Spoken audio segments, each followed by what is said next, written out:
Praise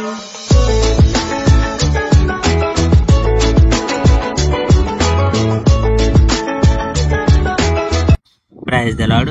ప్రభువైన యేసుక్రీస్తు వారు ఈరోజు మనకు అందించినటువంటి వాగ్దానం 1వ దినవృత్తాంతములు 16వ అధ్యాయం 18వ వచనం. 1000 తరముల వరకు ఆ మాట నిలిచిచున్నదని ఆయన సెలవిచ్చాను. దావీదు కృతజ్ఞత స్తోత్ర గీతం. యెహోవాను స్తుతించండి, ఆయన నామమును ప్రకటించండి. యెహోవా ఘనకార్యాలను ప్రజలకు చెప్పండి. యెహోవాకి భజన చేయండి. యెహోవాకు స్తుతి గీతాలు పాడండి. యెహోవా మహిమలు ప్రజలకు తెలపండి. యెహోవా పవిత్ర నామం తలంచి గర్వపడండి. యెహోవాను శరణ కోరండి. ఆయన బలాన్ని ఆశ్రయించండి. ఆయన సన్నిధిని నిత్యం వెతకండి. యెహోవా చేసిన అద్భుత కార్యాలను జ్ఞాపకం చేసుకోండి. ఆయన నిర్ణయాలను, ఆయన చేసిన ఘన కార్యాలను మననం చేసుకోండి.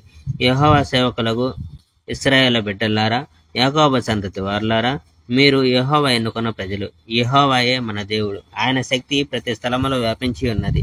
తన ఒడంబడికను ఆయన జ్ఞాపకం ఉంచుకుంటాడు. ఆయన మాట 1000 తరాల పంట. అది అబ్రహాముతో యెహోవా చేసుకున్న ఒడంబడిక. అది యెహోవా ఇస్సాకుకు చేసిన వాగ్దానం. యాకోబుకు యెహోవా దానిని శాసనంగా చేశాడు. అది ఇశ్రాయేలులకు యెహోవా నిరంతరం కొనసాగేలా చేసిన ఒడంబడిక. కనాను దేశాన్ని నేను మీకు ఇస్తాను, వాగ్దానం చేయబడిన రాజ్యం నీకు చెందుతుంది అని యెహోవా ఇశ్రాయేలులకు చెప్పి ఉన్నాడు. దేవుని ప్రజలు అప్పుడు కొద్దిమంది మాత్రమే వారు ఆ రాజ్యంలో పరాయేవారు. వారు ఒక దేశం నుండి మరో దేశానికి వెళ్ళారు. వారు ఒక రాజ్యం నుండి మరొక రాజ్యానికి తరలిపోయారు. కానీ ఎవరు వారికి హాని చేయకుండా యెహోవా కాపాడాడు. యెహోవా తన ప్రజలను ప్రేమించిన కారణంగా రాజులనే ఆయన మందలించాడు.